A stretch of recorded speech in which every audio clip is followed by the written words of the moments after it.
How's it going? This is your Handy back with another episode changing time. Okay.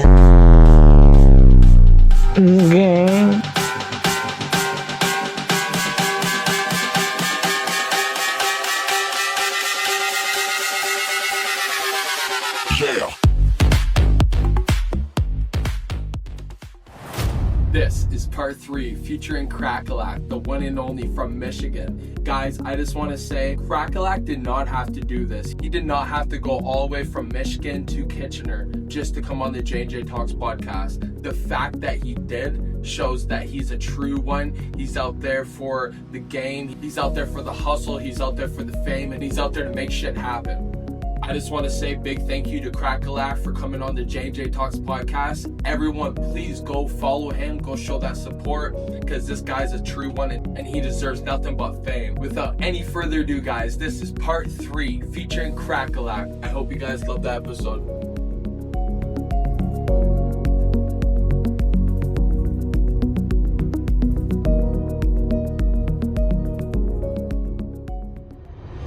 It's like, dude, you're gonna make me stutter. I can't do that. My brain cannot, like, I could, if I memorize it and blah, blah, blah, but. I think even with, like, YouTube content, okay, let's say I'm doing a video on 10 things I wish, or, 10 lessons I learned in the last 20 years about business. I would write down, just on a piece of paper, what the 10 things are. Yeah. So it might be like, it's gonna take longer than you think it will. Focus on less things. But that's what my notes would be. It would just be that. Yeah. So as far as a script, and nowadays, especially with like AI coming out. Dude, it's wild. And I would say a pet peeve that has been bothering me for, like, it shouldn't affect me, but like I'll see it, and every time I see it, I just, inside I'm like, ugh, it's, okay, so people will rent a professional studio, and I know like my camera's right there right now, but they'll be off guard. So like, let's say you're the camera, I'm looking right here, but it's a big ass TV that's a teleprompter, and the person, it's like 3, 2, 1, go. Do you want to know what really bothers me? People think business is all fun and games, but the truth is it's actually grit and something, and that's how hard it gets. Like and follow for more.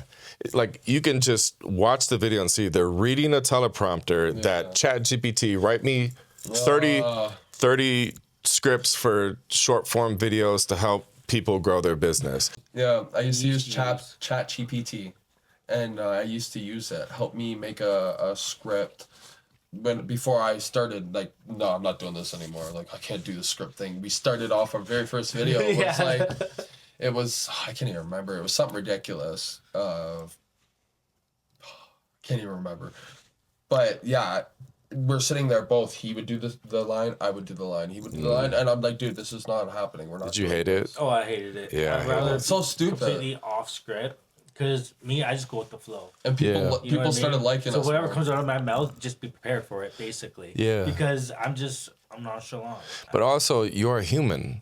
That's right? The key, like, takeaway, especially for 2026. I was just about to say that's too. Proof that you're a human, that's authentic, that's not scripted, that is honest, real. Comes out of my mouth. Exactly. It's there. There's nothing else there. Like, I don't got nothing in front of me. No papers. Nothing. Say, I would sit there and I would take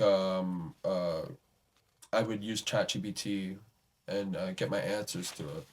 But now, over the year, and so much I've learned, it's better to study someone and think of your own things, write it down, come up with a way of asking them that question, and then giving like 3 examples of that question. So I would rather much fuck with that than these ChatGPT, because man, right. You've said some wild things, man. Like, I'm going through it and it says something, I'm like, what the fuck, where did it put that in there, dude? Because it's a robot. Yeah. We might have designed it, but it's artificial intelligence. He was sending it to me. He's like, hey, I want you to look it over. I'll look it over. I'm like, dude, I don't like it. I don't like it. Like, let's just grab pinpoints of it and just run with it. You know what I mean? So, like, don't follow based off what it's telling us to say. Take, like, the key points of what it's trying to direct us to go to, but make our own conversation out of it. Yeah. we just worked with that, and then we just kind of just said to stop doing that, and he just, just started Made going me off smarter the dome. and everything, man. Yeah. Heck yeah, it made me a lot more smarter, a lot more on point with like. I feel like I'm the Dr. Phil sometimes. Yeah. You know? Yeah. Legit. Like I've even had people come on here and made people cry. Yeah. Like asking them just like deep questions. You know, we've had a lot of people come on here and talk about like mental health, things like that. I try and steer away from the whole like emotional, but sometimes emotional stuff has to. Yeah, for sure. The thing that helps people get Well, it through comes this with the stuff. territory too. But We're going through their eyes. We're talking about their life, right? Exactly. So that's where the emotional part. Yeah. Yeah, and there's some deep spots. Yeah, I never thought that through their eyes was gonna make people talk about their downs more than their ups, but it can also make people talk a lot about their ups more than their downs. Yeah. How their downs made them succeed, and now they have more ups, things like that, you know. So, would you like to expand at all on that, or on AI? Yeah, no, like just like how, like people like the whole fake and all that. Like, is it because you just been so real in your career? I would say, like, okay, if my wife would agree, I'm an asshole, which I'd rather be.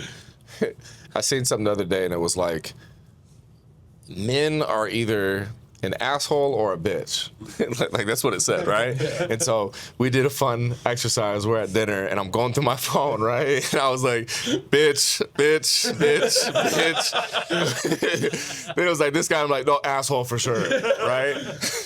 But it was saying like most successful men tend to be assholes. Yeah. And then I guess the least successful, or if they're not, bitch. Yeah, so that was fun. And then, so yeah, she would agree that I am an asshole, and I know I'm an asshole. But then she would say I'm unapologetically honest, and so I, like a yes man that just agrees with people. That is not me. Yeah. You say how it is. I don't care if it's gonna cause awkwardness, but if, like, I've been, say, in the music studio. I've been in the music studio with an artist playing a song that I believe is terrible.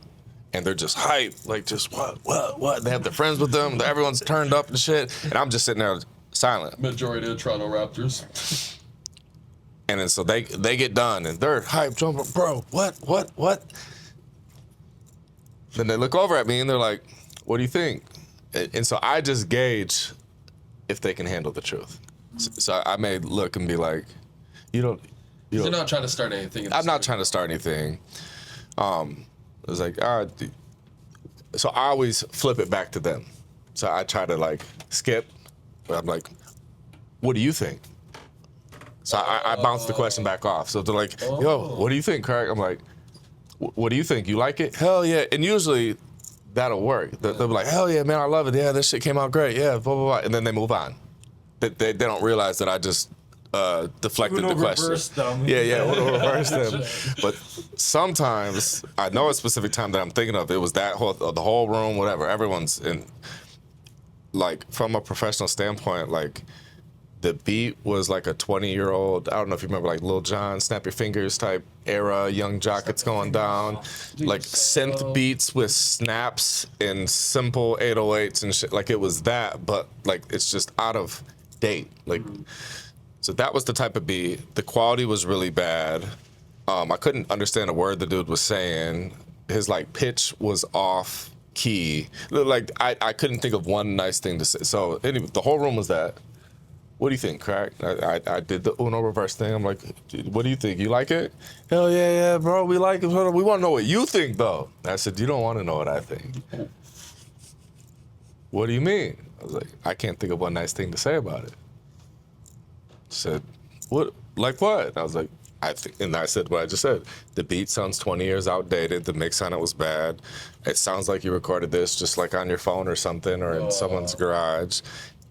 Your key, like the words, the melody, like I can't think of one nice thing that I want to say about it. That's when your expertise come in. But it's like, if you want to know what I think, then that's.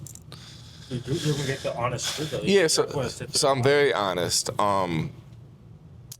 to a flaw sometimes where I may overshare or say too many things to people that's unnecessary details of a story and just go way in depth and overshare shit like that. But yeah, I take pride in part of success to me is me being able to be my true, genuine self. So like, I guess when I went through an era where content was really hard, it was like I was trying to turn it on. And so why it's so easy now, especially with podcasts and microphones and shit, is I don't have to turn anything on. Like how you hit me up yesterday, it's like, bro, I'm just gonna show up, we'll talk about whatever you want to talk about. Yeah. That's what I love. Like to me, that's success versus, oh no, I can't do a podcast. I need to prepare for it. I need to script my shit. I need to get a PR. I don't want to say the wrong thing and offend. Like no, I'm confident in who I am and what I've done and my abilities and like I know for a fact that I am not for everyone and I'm okay with that. Where I think a lot of people want to be accepted by everyone, so they want to fit in with everyone and they're like, well, I don't want to say this because that might hurt his feelings, but then I don't want to say something about women that might offend her. It's just like, I'm just going to be me. And I'm cool with that. And I'm okay. At the end of the day, you fall asleep in your own head. You know? Think of that. You fall asleep in your own head. So the decisions you make throughout your day, now you said it multiple times, if you were to satisfy other people and unsatisfy yourself, you're the one that has to go to bed with that in your head. Yeah, and I'd be miserable. Yeah. Yeah, there's your cup getting real full. Mm-hmm. You know? Yeah. It's crazy to actually think about that. But I do have some rapid fire questions to ask you, actually. Let's do it. Some rapid fire ones. Fame or freedom? Freedom. Fame or freedom. Loyalty or ambition? Loyalty. Loyalty. And if you want to explain on why on any of these, go right ahead. We could do that for each if you want. Rapid fire in a sense, but you want me to go back to the first one? Was it fame or freedom? Yeah, it was fame or freedom. Yeah, I would say freedom, because I think fame is part of like being known for a thing, but then my end goal would be like complete freedom. Like do what you want, when you want, where you want. That's freedom. Loyalty. Loyal versus ambition. I was a little torn when you first said it, but I was thinking like, when I hear loyal versus ambition, when I hear ambition, it's the person that's around until the better thing comes up. It's like, you know, let's say my wife is with me until she's in the room, until we're in the room with somebody bigger, and then that ambition kicks in. So I would rather choose loyalty. Yeah. And then instead of same thing with like my team that I'm investing time, energy, and effort, marketing dollars into promoting and growing them, I would, my goal would be that they stay loyal versus ambitious, being like, oh, this other studio hit me up or I'm about to go do this. Peace. Yeah. So, and I'm aware, like, if a better opportunity comes, you should, but my goal is to provide the best opportunity so you're not attracted at like this shiny object over here, or this shiny object over here. It's like, no, this is the best opportunity right now. Yeah. I like that. And then peace or pressure? Peace now, pressure up until maybe 2 years ago. Yeah. Okay. So pressure got me to where I am now. Now you got that peace. Now I'm craving peace more than pressure. Okay. Money or impact? I think you've already said that throughout this episode, to be honest. Yeah. I would say I'm going to answer for you if that's okay. Impact. Yeah, for sure. 100%. You probably say the same thing. Oh, yeah, 100%. Yeah, I'd say the initial goal was, how the hell can I make a living doing this? Okay, cool. I'm making a living doing this. Now it's, I guess, the things that I want, you know, Venn diagram, like a circle and a circle, then they overlap in the middle. Yeah. One thing I want is, yes, I have to make money doing this. And I want to build something cool that requires money. But I also want to make a big impact on people and places and things. And so where they overlap right there, that's like making money and making an impact. It's like the two eyes, income and impact. Mm-hmm. That's where I like focus all of my time, energy, and effort. Okay. Right. Take the silver lining. Yeah. Yeah, exactly. And then respected or liked? Respected. For sure. You don't have to like me, but respect what I've done. Said that in this episode with just for sure. Yeah.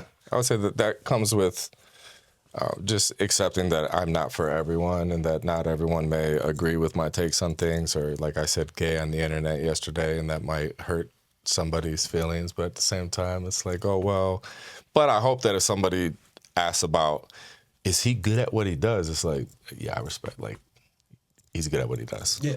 So from being a rapper to who you are now, who was your biggest inspiration? Early days, 50 Cent. Ooh. Yeah. Ooh, yeah. Okay. 50 Cent. I mean, even now, like, man, I think it's... He was just in Hamilton not long ago. Really? Yeah, a person that we had come on here, Daniel Borsellino. We featured him on Through Their Eyes, and he's actually doing stuff with 50 Cent right now. That's fucking awesome. Yeah, it's lit. But yeah, I would say 50 Cent early on, big impact. Then later on in my career, Gary Vee. You know who Gary Vee is? He's an entrepreneur. It sounds familiar. Familiar. Yeah, he does lots of content. He's big on document, don't create. So just like do what you do, document. On YouTube about that. Yeah. Yeah. Okay, so I want to get a little deep before we get down to like the last, like if this is down to the last little bit of the episode, what advice would you give yourself 5 years ago? I would say it's going to take a lot longer than you think. I know, you said you're almost... Man. Fuck, man. Yeah. Unfortunately, it's like... Well, close. Yeah. It's... Okay. The story I would give with it is, if you're a complete noob amateur to a thing, and okay, to tie into the music world, that's been my background. The artist that knows nothing is like completely ignorant to the process, how things work, how long things will take, is the guy that's like, I'm gonna go to the studio and I'm gonna make a song and I'm gonna be so good and I'm gonna be a millionaire. That, right? So that would be, I guess, on a scale of like complete noob beginner, and then this is like very wise Yoda. Yeah. Okay? I got you. Now I'm closer to this realm with the 20-something years. But in the beginning, it was just this. Like, yeah, I'm going to make beats, be good, and then 50 Cent's going to buy my beats, and I'm going to be rich. Like, it should be easy.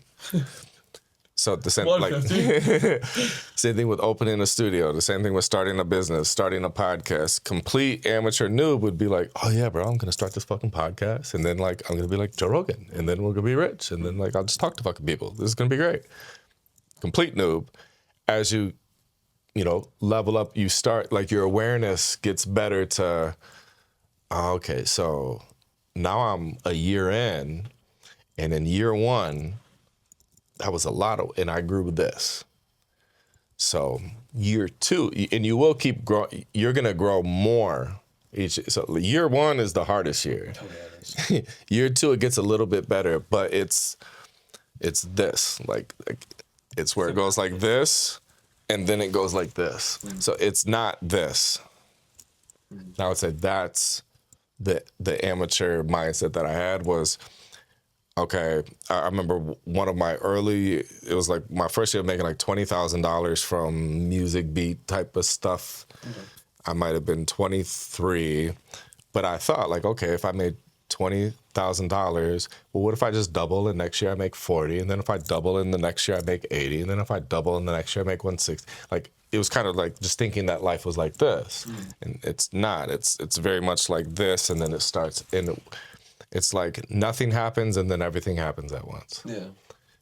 So I would say where we are in life right now, it's happening right now. Happening could be a 3-year process where you think happening could be you drop the episode and boom, millions of views and all the money right now. But happening could be a 2.5-year process of, yeah, that episode started the momentum and then you built off that momentum and you built off, and then it was 2.5 years to get to maybe the income goal you want or the following count or the subscriber goal that you want. Yeah. Okay. Well, like I can even like expand on that a little bit. Like, okay, so let's just say if I start a podcast, very first episode I post, I become famous. Great, that's awesome. Now, after the people watch that video, what the fuck are they gonna watch after that? Right? But after this year of me podcasting, I've built myself the greatest map, in my eyes, the greatest map it's something people can go back and watch and all that great stuff. So I think, yeah, it might have been hard work, but that hard work was definitely freaking worth it. Yeah. Okay, so I did a podcast episode Thursday. I gave the guy a tour, and he pointed out, he was like, the pride that I take in it. And he was like, you didn't just tell me to meet you at your podcast studio. You met me at your, so next door, the music, whatever, the big studio. And I gave him a tour of the whole thing. And he pointed out, you pointed to every little thing. It'd be like right now, if you're like, yeah, that Goodfellas post. So 6 months ago, and like you have a story about it. And then you have a story about the Red Wings. Which we actually do. Okay. So I did that with him though, but he picked up on it. And then I was telling him how when I first had the idea of opening the big studio and I was in over my head and I needed like probably $50,000 to $60,000 to build everything out and I didn't have the money at the time, I was just hoping somebody just give me a loan. Like, I guess what I wanted to happen was, boom, here's a loan, boom, build the whole studio, and boom, it's done. And now it's up and running and it's done. Handed to you. Yeah. Handed to me, right? Yeah. I would say the version that I am today, who I am here, is a product of that not happening. Okay. Because I didn't get a handout. So it forced me to figure it out. You know, so it's figuring it out every single month. And then, you know, being open. When we first opened, there's no air conditioning. We had a portable air conditioner. We had she showed up to a session with a hose that she ran outside to like put the hot air out, and we had people in and out. And I'm just thinking like, I mean, yeah. So like, and then now we're 2.5 years in. Yeah. So like, it didn't happen month one. Even right now, like when we get back Monday, we're still chipping away at it. Like we're ordering a rug for another set, and I have to order some lights for another set. It's like every single month it's one.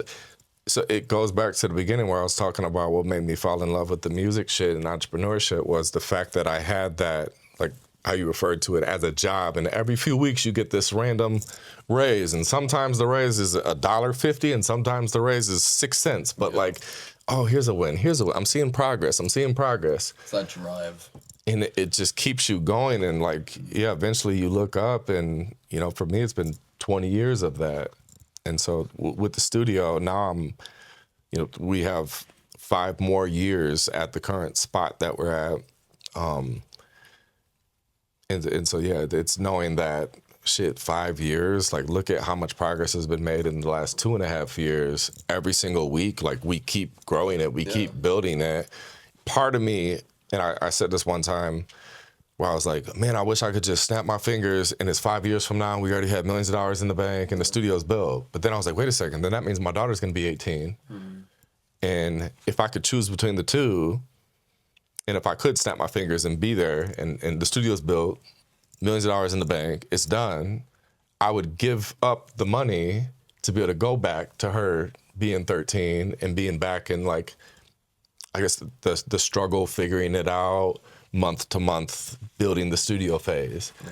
And so, yeah, that's taught me to, I guess, just what they say, life is the destination, not the journey. And so it's like the destination this is the memory. This is us figuring it out every single month. And, it's like this, like enjoy this. The Basement Podcast with those lights, with that camera, with these microphones, with this set. I'll remember this. Exactly. Because, who knows how long it'll be until you have upgraded the cameras and the mics and the set, and maybe in the next year or two, you have a specific place that you get in the car and drive to, and it's like, oh, that's our podcast studio. Yeah, our podcast is doing X amount a month now, and so it pays for us to have this space. Goals, baby, goals. You know what I mean? But once you get there, doing it this way, like, you will appreciate that so much more. And then the version of you is going to be a bad motherfucker that has this certain grit character, tenacity, and if people, I guess, were jealous or envious of that trait that you have, a lot of people want the thing, but they don't want to like climb the mountain to get the thing. That's what you're doing, and that's like what I'm doing right now. Yeah, a lot of people don't want to. Yeah. It's like they want that view, but they're not willing to climb the mountain. Yeah, come on, man. Get 2 feet in a heartbeat. Yeah. Yeah, I feel you. Yeah. This has been a very inspirational episode. I want to end it off with quickly saying, do you want to ask anything before I say my last little... My only curiosity I really have for you, what came with the Crackalack? The name. Okay. That's a good question. Yeah, so when I was 15 and I decided to like start trying to rap or produce, my best friend at the time was black. He had a really cool name. So to give a little bit of backstory or context, when we were in maybe elementary school, boy bands were a thing, like NSYNC and Backstreet Boys and shit like that. So like that was what was in, and that was the music we listened to. So we wanted to have a boy band. And so at recess at school, we had a boy band, but it was like my friend, myself, and then I think we had tryouts for like a third member or a fourth member, something like that, right? So that was elementary school. So we had pop music thing that we did together. Then we get to middle school, and then it was more like Green Day, Blink 182. So like pop R&B type ordeal. I would say that's more like rock-ish, but like we started skateboarding and wearing like the fucking ball chains, if you remember that, and like spiking your hair, and Quicksilver and Billabong, and PacSun was popular, Jinko jeans, and so that was an era that we went through. And so he got an electric guitar and would like practice playing that, and I got a drum set. For I guess my dad back in the day played the drums, and so when I said I wanted to like get a drum set, I think it was a way for him to be like relive a certain thing, or thinking that he would use it. So fast forward, I had a drum set. So then we had this like rock band together. Then we get to high school, and 50 Cent came out, and then, like rap was cool, so all we listened to was rap. So it was like we did the pop music together, then the rock music together. Now it's rap, and I didn't have to make a name for the boy band and the rock shit. It wasn't that serious. But then rapping, he had a cool rap name based off his like government name. I didn't have a name, and then it's rap, and then that was very like cultural. So I'm like, I'm not black for me to rap, and Eminem had just came out at the time. And so then, he had an idea of like, well, what if you kind of make fun of yourself, like how Eminem did in 8 Mile? So then, whatever. And I was like, what? I'm going to be Cracker the White Rapper. And he was like, that's it. So I actually went by Cracker, like just called myself a racial slur, Cracker. So in our high school newspaper, it was like a selfie of me, and I was like this or whatever, and it said Nicholas Cracker Bazo. That's my name, Nicholas Bazo. But it said Cracker was in the newspaper. Well, within weeks, I started making beats because he was making beats too. And then he had a cool producer tag. And a lot of producer tags were something on the beat, something on the track. And I'm writing a rap one day, and I think I said like Crackalack on the track. And then that was what I thought, like that was my producer tag. So anytime I made a beat, and I had like a deep voice pitch on it, but it said Crackalack on the track. And I put that on every beat, and still to this, I haven't made a beat in some months, but my beats current, it's that same tag from back when I was like in high school, the Crackalack on the track. So I added the lack to it because Cracker was just, I don't know. So much. I guess. Add more I love it though. jazz to it, basically. Crackalack. Something that kind of went off. Kind of reminds me of Cadillac. Cadillac, yeah. So then when I started rapping and doing like shows and shit, I remember I'd perform at a lot of places that were like all black, and I'd get off stage and like people would come up to me after and be like, yo, what's your name? And I would, it's loud music and stuff, and I'd say, Crackalack. And they're like, Cracker what? And I'm like, Crackalack. And they're, do you say Cracker? So back then, I used to hate my name because I would hate saying it and getting that reaction of people being like, Cracka, what? You know? Yeah. Well, then kind of, you know, fast forward some years, I built up a level of confidence in myself, and it was almost like I embraced the, I guess, laugh at me joke of Crackalack, and it's like, fuck yeah, I'm Crackalack. Yeah, what's up? Yeah, I've done this, and this. Yeah, it's like, oh shit. Yeah, what like, have you done? Sorry, you know. So it's more of like understanding that people are gonna judge a book by its cover, and I guess embrace it. Calling myself something that is like, yeah, make fun of me, but like my name doesn't define me or whatever. Even on the way here, so now I've evolved from Crackalack to basically what I just go by is Crack. Really? But the hard. You introduced yourself to my wife. What's up? It's Crack. Crack. Well, now what the hard thing with Crack is like I'm competing with a crack in the ground. I'm competing with the drug crack. I'm competing with a lot of different things. So at least with Crackalack, Crack Foundation. If somebody searched, an ass crack. I'm so done. But yeah, so at least if somebody Googled Crackalack, they'll find me, and I like that because my real name is Nick. So if I probably would have came up with a typical last name like Nick Money or Nick Cash or Nick Beats or Nick something like that. That would have been generic. Nick plays on the beats. Yeah. So now I'm evolving, which no correlation to Diddy and the shit that he did, but when he reinvented himself multiple times, he was initially Puff Daddy. Yeah, that's right. Then it was P. Diddy. Then it was just Diddy. Is your dad coming? Yeah, okay, I'm sorry. We're good. I don't mean to cut you off. Continue. But yeah, so how he, I guess, reinvented from Puff Daddy to P. Diddy, and then now present day would just be Diddy. Mm-hmm. It's kind of like I've been Crackalack for 20-something years, and now when I introduce myself now, I say, you know, like, what's up, I'm Crack, I'm the owner of Crack House Studios. Because typically I'm at my studio or talking to people, or people ask me questions about the studio, and it's just like, yep, I'm Crack, I'm the owner here at Crack House Studios. So it's just Crack, but then when I think about, like, you uploading an episode, and if people wanted to search it and find it, I think Crackalack would be still the thing. Yeah, and then you got to think of that, too. It's like featuring Crack. Yeah. J&J Talks podcast. Yeah. So I'm not sold on that. So I think Crack. Yeah. I like that. Over the next few years, I'm going to do a lot more coaching. So I will go by Coach Crack. You know, and Coach Crack, yeah. Crack coach. Crack coach sounds like, come to me if you have a problem with substances and whatnot. All right, I like it. Coach Crack sounds like, oh yeah, that's the coach that can help me.